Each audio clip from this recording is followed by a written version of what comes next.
You know what's sad? We, as a species, haven't really evolved all that far. Let me explain what I mean by this. You probably looked at the title, and you're probably wondering, why am I starting out a video this specific way? Let me help you with that. October 30th, 1938. The number one method of entertainment, besides going outside and playing for the kids, was radio. Now, why is this important? Because stories were told over the radio. Spooky stories. Stories of hope. Newscasts. All these things were done over the radio. Much like how TV was back in the day and how the internet is now, that was the whole goal of radio. It was to keep people connected. So why did I bring up that specific date, October 30th, 1938? Well, H.G. Wells had a book out known as The War of the Worlds. Why is this important to note? Double R, you were talking about radio and now you stated a book. Time out, hold on, stay with me. On this day, October 30th, 1938, there was a broadcast that came out.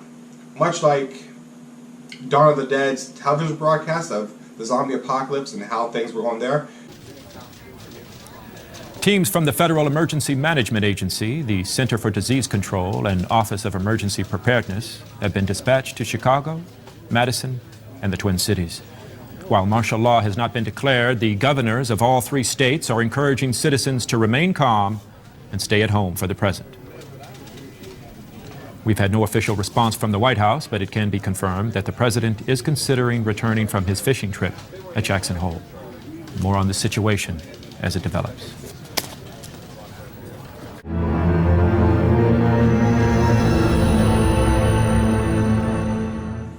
Well, picture that as a radio broadcast in the past. They portrayed the story as something serious, as if the date wouldn't imply something. You know, October 30th. Isn't that around spooky season? But people didn't think like that because the radio said little green men were attacking the world. More so America, but bear with me. Now, did these people decide to take a peek outside to see if there really were flying spaceships all over the place? No, of course not. Because that would have proven the story false. They were listening to the radio, they got panicked by a fictitious story. Why did I bring this up specifically? Well, it ties into the topic of the video. Ladies and gentlemen, boys and girls, organics of all ages, I am Double R, and in this particular video we are covering the infamous, immortal battle, the indomitable battle, the battle that will never end. Fiction versus reality. Yay.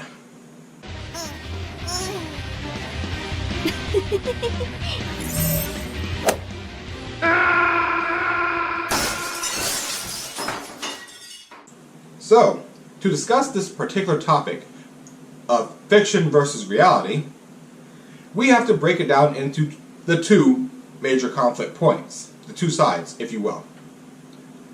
On one side, but fiction affects reality, and the opposition typically being, bruh, fiction does not equal reality.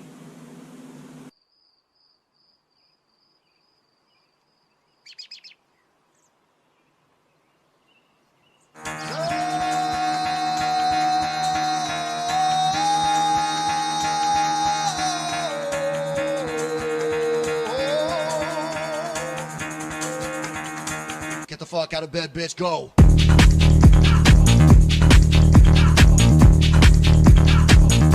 Get up, again, they got go from.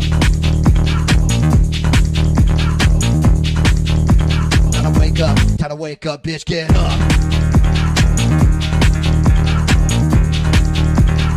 Get up, Get up.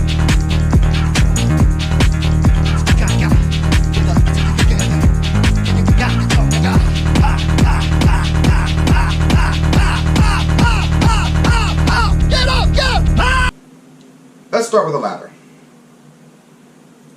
Fiction does not equal reality. You notice how it's worded. This kind of tells you the mindset of this group. Alright? Let me explain what I mean by this. The group, the mindset, fiction doesn't equal reality. It's pretty straightforward. It's more of a literal thing. It was a movie. It was a movie. If you haven't noticed, I am not actually a gay cowboy. I did not actually stick my penis into Jake Gyllenhaal, okay? As I'm sure Ewan McGregor did not actually stick his penis into you. Right? Right? Oh, Christian. Oh, Christian. I'm a method actor! Dude, no. This is ridiculous. I can't. Wow. Wow. I need 5. I need 5. I'm afraid I'm the one that's gonna be fucking the ass. This group doesn't believe that Cool World is a thing, because it's not. Jack Deebs created his own world. It made him very successful. You're Jack Deebs, the creator of Cool World, right? I can't believe this. Now he thinks he's going home to the real world. But he's wrong. Real wrong. Welcome to my world. You're not in Kansas anymore. This group doesn't believe that Who Framed Roger Rabbit is a thing, because it's not.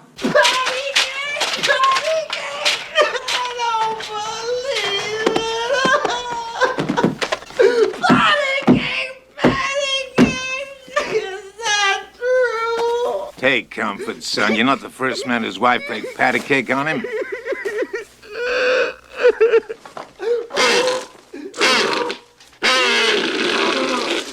I just don't believe it. I won't believe it. I can't believe it. I shan't believe it. Believe it, kid. I took the pictures myself. She played patty cake. No, not my Jessica. Not patty cake. This is impossible. I don't believe it. It can't be. It just can't be. Jessica's my wife. It's absolutely impossible.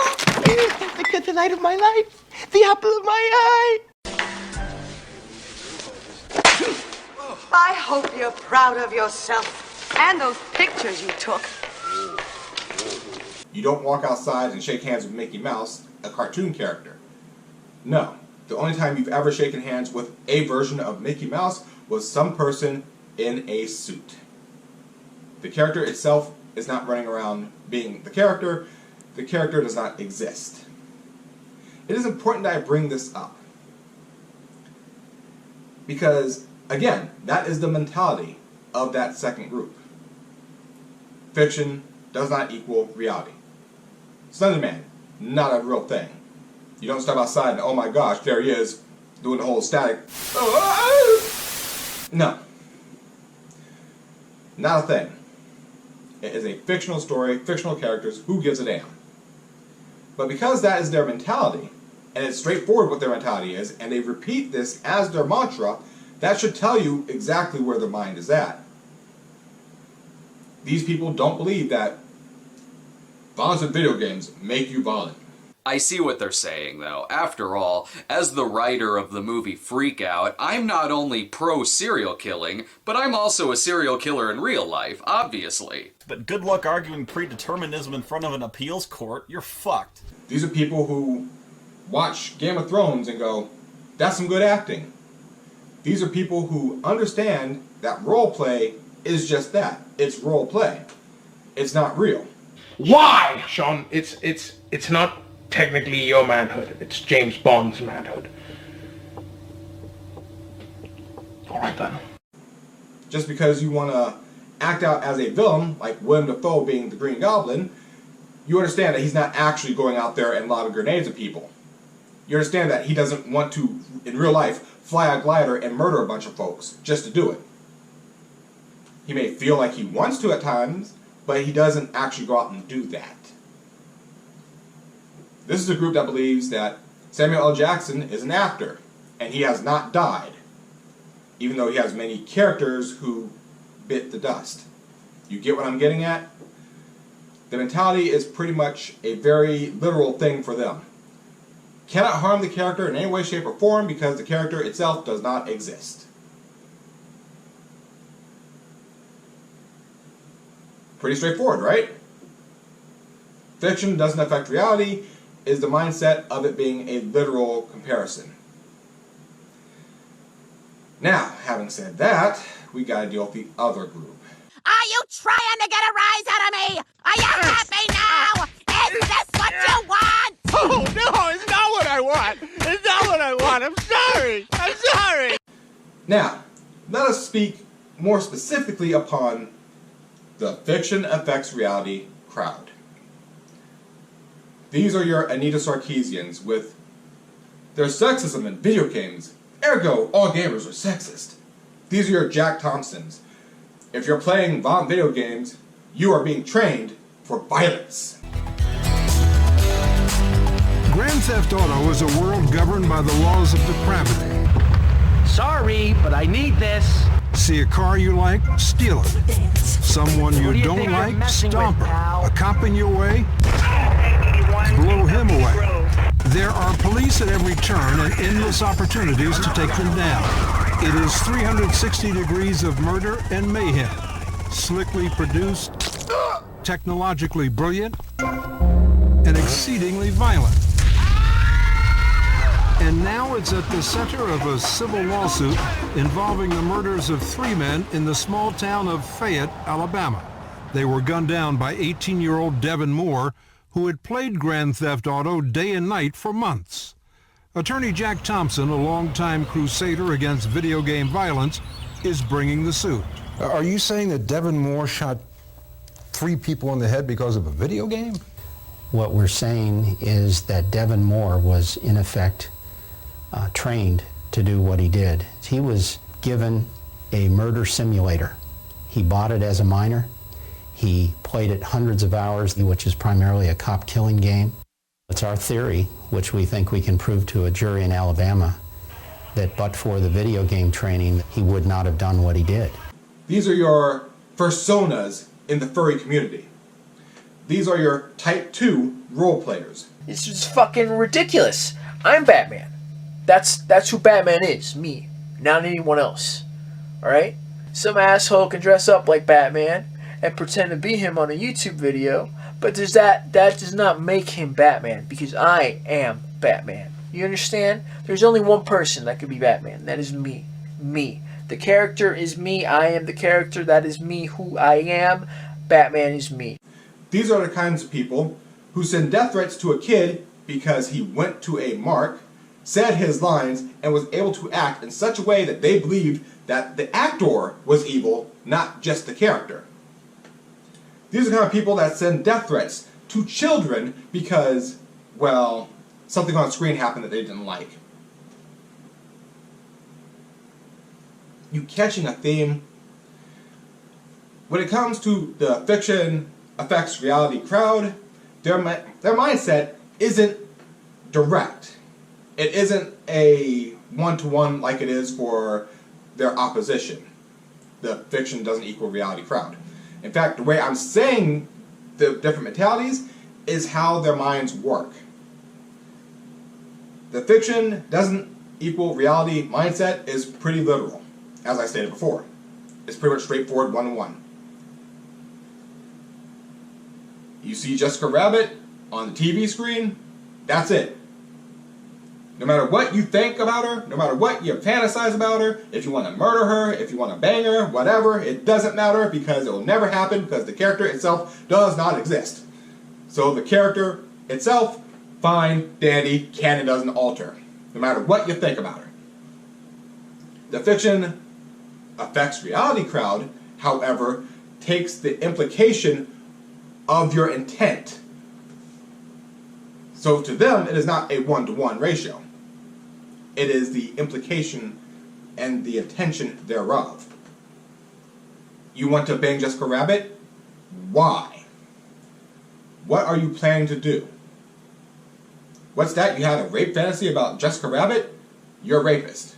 What's that? You want to just have your way with Jessica Rabbit? Well, you must promote adultery, which means you are an adulterer. That is their mentality. Anyway, rock is the cause of all bad things. No one of Tommy's age and background could have committed this perverted and violent a crime without something to help him, yet neither alcohol or drugs played a part.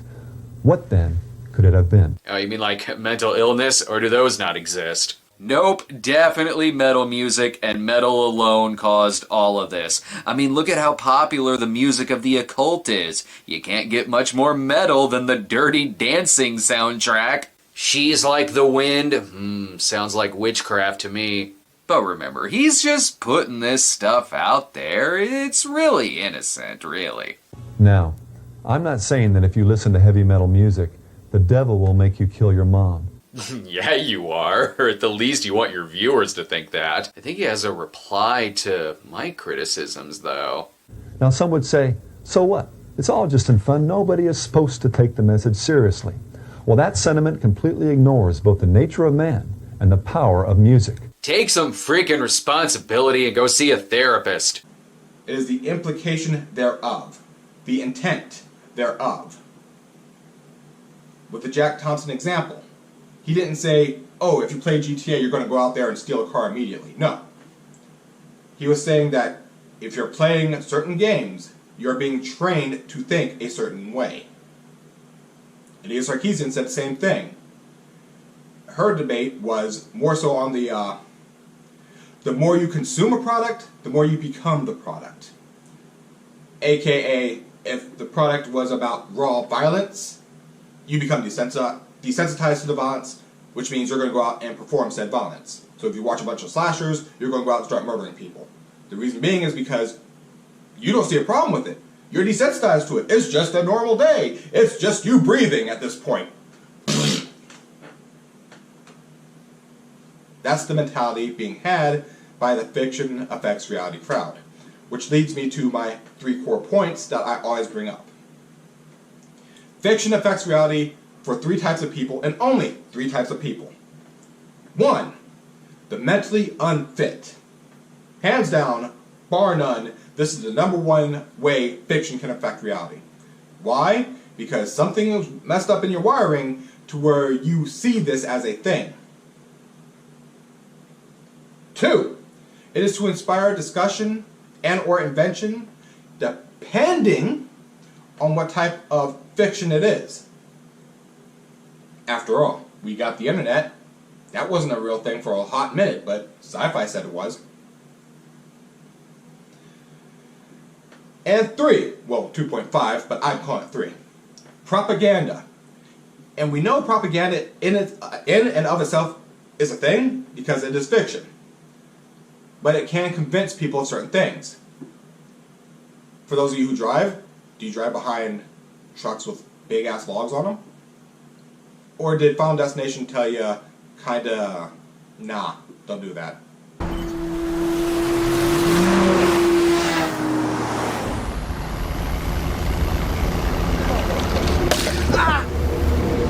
Son of a bitch.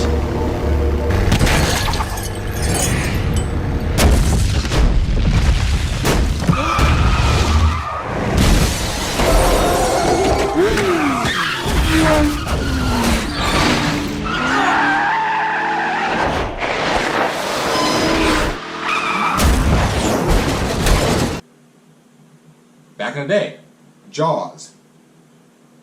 There's sharks in the water. Are you immediately terrified? What about spiders? Do those creep you out? What about an influx of birds? You get what I'm getting at? Even though they're not meant to be propaganda, they're supposed to be fictitious stories of how things can be evil.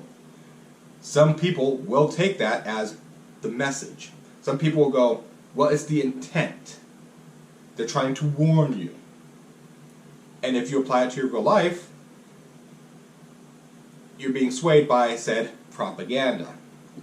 Now, of course, there's harder propaganda that's more straightforward, and the harder propaganda is the type that people go, I'm immune to propaganda. It doesn't affect me. I'm too smart for it.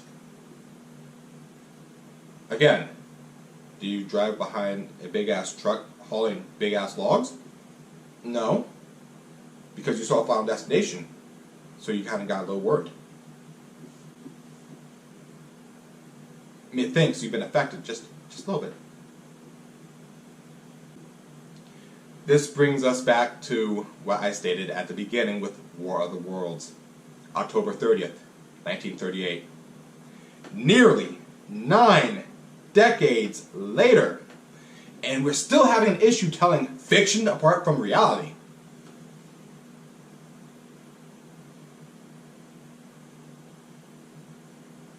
Yeah, with all this information on the internet, the summary of mankind's collective intelligence, easily at our fingertips, and we still have people like Nuxtaku talking about lolicon shit and how it's evil and wrong because of the implication of people liking the character aesthetics. We still have people screaming about GTA. Some dude running up into a hospital in a video game and murdering innocent civilians. And these people need to have their hard drive checked because there might be something wrong with them because of what they did in a video game called Grand Theft Auto.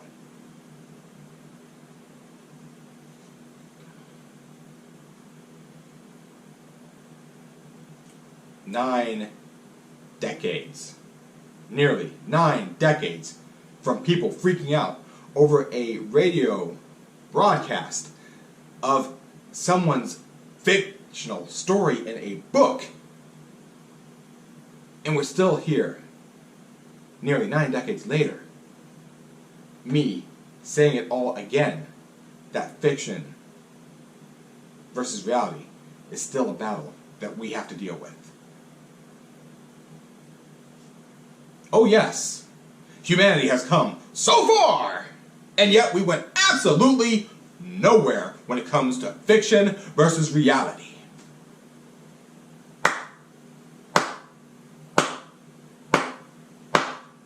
Good fucking going!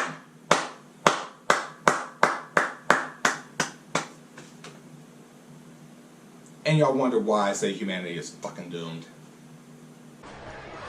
Stop it!